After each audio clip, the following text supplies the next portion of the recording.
فاينل تيك النهارده عن الفيلم الاحسن من ذا وولف اوف وول ستريت، ايرون مان 3، وولفرين، مان اوف ستيل، وورلد وور زي. ايه ما فهمتش ايه ماشي دورة تاني وكله ماشي صلانسي، بس حضوره ليه جاي طول الليل كلك اي حاجة واستنى للفاينل تيك. بس التح يعلي زميلي فتوح يودي هيسمع دولي المجرم دوت مش محلي، بس ستيل مأدي كل السم عندي وكلك اي حاجة واستنى للفاينل تيك.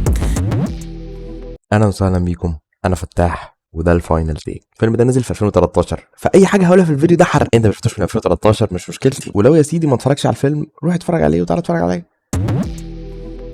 فاينل تيك النهارده اتعمل من عتاولة السينما جيك جيلنهال وهيو جاكمان. بريزنرز فيلم اتعمل في سنه مليانه افلام تقيله، وورلد وور زي، وولفرين، ذا وولف اوف وول ستريت وغيرهم كتير، بس هو بالذات قدر يسيب علامة مميزة لغاية دلوقتي، مش بس عشان السينماتوجرافي والتصوير الجامد، ومش عشان القصة اللي بتتحكي بتفاصيل كتير تسحلك، علشان ده أكتر فيلم خلاك تشغل دماغك جوه الفيلم بعد الفيلم ما خلص.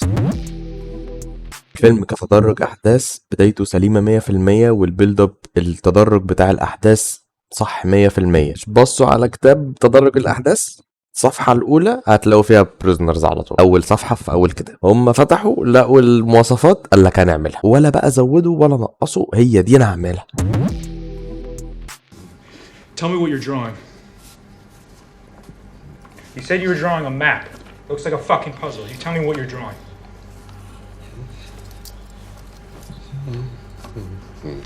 المتاهة اللي اترسمت في الفيلم دي مش متاهة حقيقية، رسموها لك علشان يحسسوك انها مكان موجود. متاهة دخلها بوب، دخلها أليكس، دخلها كيلر دوفر، ودخلها لوكي، واي حد اتفرج على الفيلم دخل المتاهة دي بيدخلك في متاهة، تحس ان انت خلاص قربت تخرج منها، يروح اعمل اكستنشن زيادة للمتاهة دي، ومتاهة جوه متاهة جوه متاهة. الموضوع بيكبر منك وانت نفسك بتتوه، بتستنى بقى المحقق الديتكتيف يقول لك انت فين وبتعمل ايه.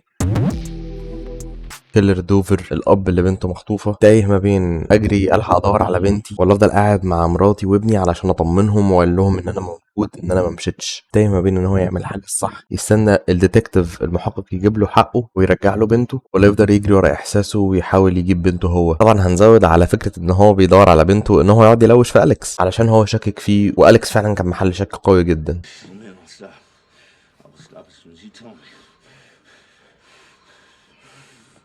والنقطة دي تاخدنا لنقطة تانية فيها متاهات تانية. المتاهة دي بتاعت مين اللي عملها؟ هل هو أليكس ولا بوب تايلر؟ الفكرة ان الفيلم جامد قوي علشان ولا بيطلع أليكس ولا بيطلع بوب، وبيطلع حد تالت خالص انت عمرك ما تتخيله. اول حاجة خالص قال لك أليكس هو اللي عملها، ولما جريت ورا أليكس ورحت وصدقت قال لك لا تعالى هو ما كانش أليكس ده بوب. لما جريت ورا بوب وفضلت ماشي ورا حبة حلوين طلع مش بوب، طلع شخص تالت خالص. بس طول الفيلم كان بيديك هنت زي الجثة اللي لقوها في البيسمنت اللي كانت لابسة السلسلة بتاعت الميز، المتاهة اللي الفيلم بيدور عليها، الست الكبيرة اللي جوزها مات ومحدش يعرف عنه حاجة. كلها هنتات صغيرة من هنا ومن هنا هتجمعهم يعمل لك هنت كبير قوي، مش هتستفيد بيه حاجة علشان برضه مش تفهم.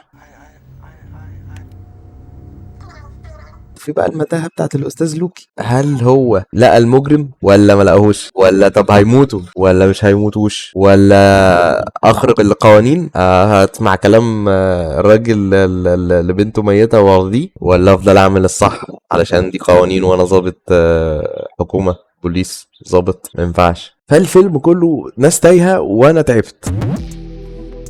وهنا هاخد الموضوع ناحية الديتكتيف المحقق شوية جيك جيلنهال، علشان جيك حرام حرام حرام انه ما خدش اوسكار لغايه دلوقتي. راجل عمل كل حاجه، سترونجر، نايت كراولر، انمي، ساوث با، بريزنرز وغيرهم كتير، ولا واحد من دول يستحق اوسكار. الراجل عمل كل حاجه في السينما، من الممثلين القليلين اللي الاوسكار خسرت ان لغايه دلوقتي هو ما كسبهاش، زي كده استاذ ويل سميث لغايه اما كسبها. خليني برضه اقول لك ان استاذ جيك هو الايكون، المثل الاعلى لاوين كوبر بتاع ادوليسنس بتاع الحلقه اللي فاتت. اوين كوبر كل ما بيطلع في لقاء بيتكلم عن جيك وقد ايه هو بيحبه وقد ايه هو شايفه ممثل شاطر وناجح.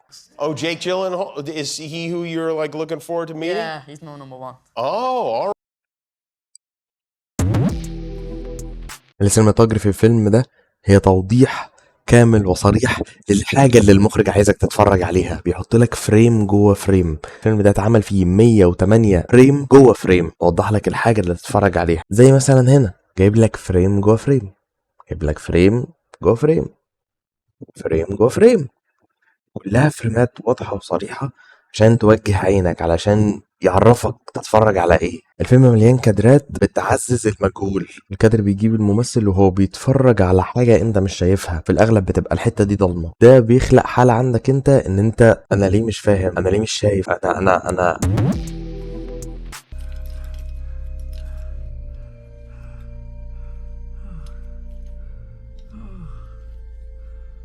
الصفارة الحمراء كانت بتمثل ضياع الطفلتين، لأن تقريبا في نفس الوقت اللي كيلر دوفر لقى فيه الصفارة الحمراء في الحفرة، كان لوكي لقى أنا في البيت اللي مخطوفة فيه. ويوصلنا لأهم وأكبر سؤال في الفيلم: هل كيلر دوفر مات في الحفرة ولا فضل عايش؟ ما ينفعش فيلم زي ده ينتهي نهاية عادية، لا لازم النهاية تكون مفتوحة علشان تقدر تحقق لك كل الحاجات اللي انت بنيتها. الفيلم قدم لك نهاية من أحسن النهايات اللي اتعملت في تاريخ السينما. النهاية بتاعته بابها مفتوح على الآخر، انت عايز تخلي الراجل عايش ولا عايز تموته؟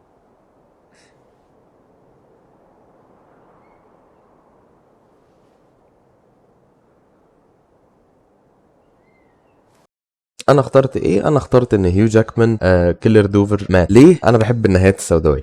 انا شايف ان السوداويه اكتر منطقيه واكتر حاجه قريبه للواقع. بس بعدين بعد الفيلم بكام سنه سالوا المخرج وقالوا له كيلر دوفر مات ولا لا؟ الديتكتيف المحقق لحقوا وسمع الصوت ولا ما سمعوش؟ قال لهم سمعوا وانقذوا. وقال كمان ان هم كتبوا النهايه دي علشان تكون موجوده، بس قرروا ان هم ما يكملوش بيها وهيكملوا بالنهايه المفتوحه. ليه؟ تقولوا لي في الكومنتات انتوا اخترتوا انهي نهايه؟ هل كيلر دوفر مات ولا لحقوه وطلعوه من الحفرة؟ اتفضل يا باشمهندس، منك ليه اعمل لايك وسبسكرايب وشير الحلقة واعمل كومنت غير الكومنت الاولاني بتاع